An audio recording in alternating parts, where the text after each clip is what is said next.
Stéphane, est-ce que cette défaite ce soir, les amis, enfonce l'OM dans la crise? La crise institutionnelle, elle était là, évidemment. Est-ce que ça les enfonce un peu plus dans la crise, sportivement maintenant, après cette claque reçue ce soir face au Paris Saint-Germain? Bon, pour moi, le match révélateur, ce sera c'est Monaco. Hein. Monaco la semaine prochaine? Ouais, parce que c'est le match de deux clubs qui sont supposés être dans la même division, quoi. C'est-à-dire qui ont les mêmes prétentions, être le dauphin du PSG, raisonnablement. Et c'est celui-là, à mon avis, qui va dire si Marseille est vraiment dans la crise ou pas. Moi, je crois qu'aujourd'hui, il y a trop d'écart entre Paris. Je pense qu'ils sont arrivés effectivement dans de mauvaises conditions, mauvais état d'esprit. Le plan de jeu, ça allait pas. Il n'y a rien qui allait. Ils ne sont pas déjà dans la crise, là? Non, mais c'est un chaos depuis une semaine. On parle de la crise institutionnelle, celle-là, elle y est. Mais la crise sportive, tu ne peux pas me dire que... on ne sait pas qui est l'entraîneur.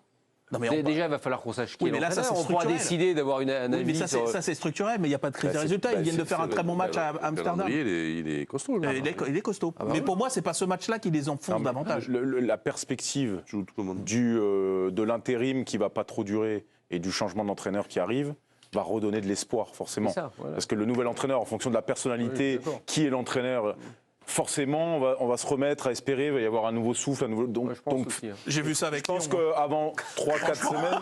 J'ai vu avec Lyon le nouveau souffle, le nouvel espoir. Ils ont fait ils n'ont pas le même début de saison. Reste, ça a soufflé, mais pas trop en faveur de Lyon, effectivement. Mais j'ai pas vu d'élection. Avant qu'il joue, il y a eu un effet plutôt positif. Ludo, le Tanguy, l'entraîneur qui s'est exprimé. Pancho Bardonado. Les amis, on revient à Marseille, Pancho Bardonado qui s'est exprimé sur son avenir? Oui, restera pas. Il en a parlé en tout cas de son avenir, Pancho Bardonado, au micro de Prime Video. Moi, je suis à la disposition du club. C'est le président qui décide si je dois continuer ou si je dois me mettre en retrait, même si je dois repartir avec la réserve. Moi, ce qui me touche, c'est le résultat ce soir, la défaite 4-0 de l'OM. Et est-ce que le résultat ce soir, c'est pas le révélateur qu'il faut prendre un entraîneur rapidement? Oui, non mais honnêtement, vous pensez sincèrement que Pablo Longoria, il pensait finir avec Bardonado? J'ai beaucoup de respect pour Bardonado. C'est quelqu'un du cru. Hervé, il peut se dire, j'ai un petit peu de temps pour trouver le bon entraîneur. C'était la chance. Mais n'oublions pas quand même que c'est un président qui a quand même des idées sur à peu près ce qu'il veut, sur le jeu qu'il veut.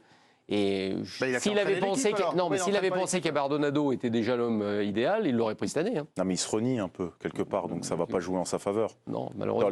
Dans les semaines qui ont précédé, dans la semaine qui a précédé le match, il a dit qu'il avait de fortes convictions, qu'il changerait par rapport à Marcelino, qu'il avait ses idées, qu'il allait mettre ses idées. Elles se sont reflétées sur le match de l'Ajax.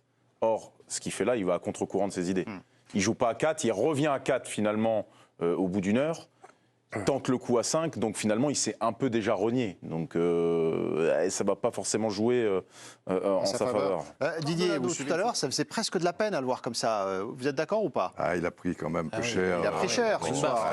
Oui, c'est pas lui en vouloir de se présenter c'est comme humain. ça. Non, pas lui en vouloir, mais non, on s'attaque pas à lui. Il fait vraiment de la peine, quoi, dans une situation pareille. Peut-être qu'il a le sentiment d'être un petit peu lâché, ou enfin je ne sais pas, mais là il s'est pris un KO, Oui, voilà, c'est dans ce sens-là qu'on dit ça. C'est un classique. Face à l'Ajax, c'était bien ce qu'a fait l'OM. Et là, ce soir, ils prennent un énorme coup sur la tête. Surtout quand vous venez avec un discours très guerrier, effectivement, avant le match, en expliquant qu'il faut tout donner sur le terrain, etc. Et que vous avez la sensation que finalement, vous n'avez pas eu le rendu espéré. La chose aussi qu'il ne faut pas oublier dans sa condition, c'est que s'il réussissait un bon match ce soir, il pouvait toujours peut-être espérer rester en se disant on ne sait jamais. Et là aussi la déception. Là, le 4-0, c'est peut-être aussi une manière de dire c'est peut-être la fin d'une aventure. Ça peut l'être en tout cas. Oui, ça peut l'être, mais bon. En tout cas, il jouait quelque chose. Logiquement. Évidemment. Vous le direz tout à l'heure, s'il y a du coup urgence à chercher, à trouver un entraîneur du côté de l'Olympique de Marseille. Ludo, et on revient à Dembélé et Kolo-Muani après. Premier mot, mon équipe a manqué de caractère. Et donc je pense que lui, comme il est un entraîneur jeune, novice, peut-être qu'à un moment donné, il y a des joueurs quand même sur le terrain. Verretou, international français. Vous avez des internationaux africains. Vous avez Obama qui a joué dans les meilleurs clubs européens. Vous avez Lodi qui a joué à l'Atlético Madrid. Qu'est-ce qui vous empêche à un moment donné de vous dire, les gars, il y a une blessure, la blessure de Mbappé ou même avant. Les gars, on se réunit. Bon, là, ça va pas. Bon, comment on peut faire? Bon, allez. Il y a un rapport de force. Aubameyang, Skriniar. Est-ce que sur 2-3 occasions, on ne va pas jouer un ballon pour Obama ou deux un peu plus loin, un peu direct pour faire reculer le truc. Est-ce qu'au milieu, on pourrait pas monter un petit peu plus, arrêter d'être collé, machin. À la mi-temps, Non, mais même il y a eu des temps morts dans ce match-là. T'as un capitaine, moi j'ai pas vu un capitaine à ranguer, aller chercher les mecs, essayer un peu de communication pour savoir comment on s'en sort, les mecs. On prend le bouillon, comment on fait? Le coach là, il est sur le côté, il a mis un truc, mais ça marche pas. Comment on fait? Et il y a des internationaux dans cette équipe. C'est à eux aussi, à un moment donné, de prendre le lead. Mais quel niveau international? Enfin, je veux dire, c'est pas des.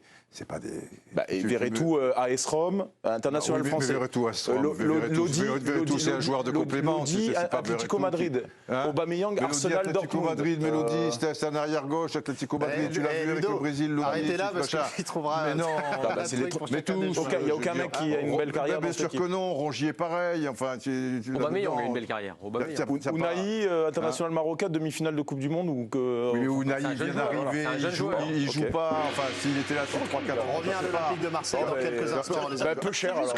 Pour parler de la crise, moi j'entends l'unité, etc. Mais hormis son communiqué, je trouve assez incroyable que Franck McCourt, par rapport à tout ce qui se passe à l'OM, il y a quand même le président qui se met en retrait, qui accompagne pas son équipe à Amsterdam. Il fait juste un communiqué. Je pense pas qu'il ait de problème d'argent. Franck McCourt, a priori, il peut prendre un avion et arriver à Marseille pour clarifier la situation. Je trouve que sur le moyen et sur le long terme, je trouve que c'est inquiétant de voir que le propriétaire, entre guillemets, quand ton club, il prend feu, que tu restes aux États-Unis comme ça, que tu fasses qu'un communiqué. Je trouve que c'est extrêmement choquant et je trouve que c'est hyper interpellant en fait par rapport à la volonté ou non de Franck McCourt. Ça me dérange. Franck McCourt, c'est pas un président. Déjà, il a 3 clubs. Alors, tu pourrais dire, Molenbeek, ça va mal, il va là-bas. Ça, c'est Textor.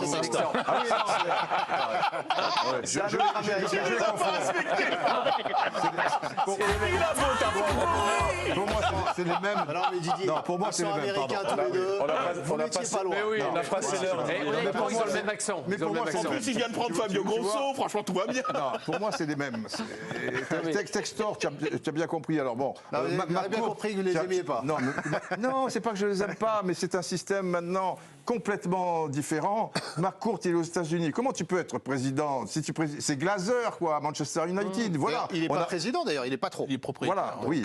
Le président, c'est Longoria. Alors après, Longoria, il est président, il est directeur sportif. Il y a deux manières, effectivement, il peut y avoir deux manières de gérer cette crise. Soit venir et sentir qu'on est au chevet de l'institution, pourquoi pas.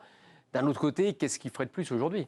Parce que ce qu'il a fait, déjà la première chose, c'est de conserver Longoria. Parce que pour lui, il ne fallait pas que tout s'écroule. Parce que si vous perdez tous les hommes, à la fois sur le banc et à la fois dans les bureaux, vous ne savez plus comment faire. Parce que là, ça devient très compliqué. Il y a les joueurs seuls, quoi, de leur côté. Donc là, ça devient très compliqué. Ce qu'il a réussi, c'est garder Longoria. Donc en fait, tout s'est focalisé aujourd'hui sur Longoria.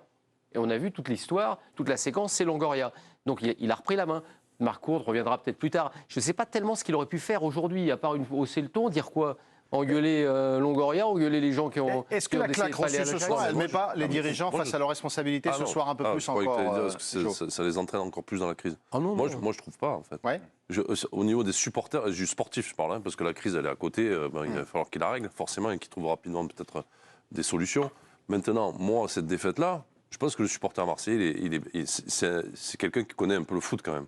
Et il sait qu'il y a un écart entre ces deux équipes. Alors qu'il y ait 2-0, 3-0, alors 4-0, ça fait un peu mal parce que c'est une gifle, etc.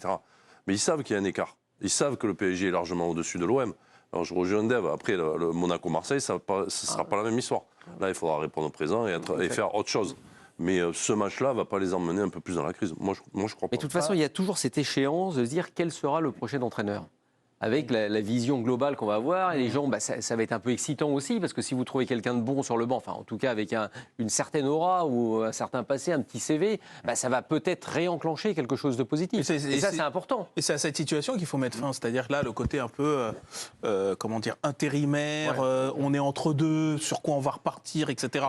Là, on voit bien que ça vivote, tu bricoles, as un système, puis tu changes le lendemain sans l'avoir préparé, parce qu'en fait, tu me prépares rien en ce moment, parce que tu n'as pas un entraîneur qui est là, destiné, on va dire, vraiment à s'installer au sein de cette équipe. Mais plus vite tu auras réglé cette question, et plus vite tu peux partir sur des perspectives, réinstaller ton groupe, lui redonner des repères, parce que c'est vrai qu'il a raison, Hervé. C'est vrai que tu peux te battre autant que tu veux. Si tu es à 15 km, c'est compliqué. Moi, je pense. Avant d'enchaîner avec le coup franc d'Hakimi, somptueux, Bijou ou Paul Lopez, mal placé, il y a un duel qui se prépare entre Ludo et j'ai Jo. hâte. Ça, c'est un duel qui me fait L'entraîneur saliver. portugais qui s'est proposé là, pour les supporters marseillais qui Pacheco nous regardent. Oui, Pacheco, voilà. FC C'est Pyrénées. sérieux ou c'est du cirque? Ça me paraît, vous avez déjà annoncé son nom comme ça, ça me paraît un peu, oui, plus du cirque, ouais, peut-être Grus. Il s'appelle comment, Pacheco Grus? Pacheco Grus. Il s'est proposé très clairement à l'OM. Hein. Oui, non, ça me paraît compliqué. Mais c'est quelqu'un qui a quand même beaucoup bourlingué.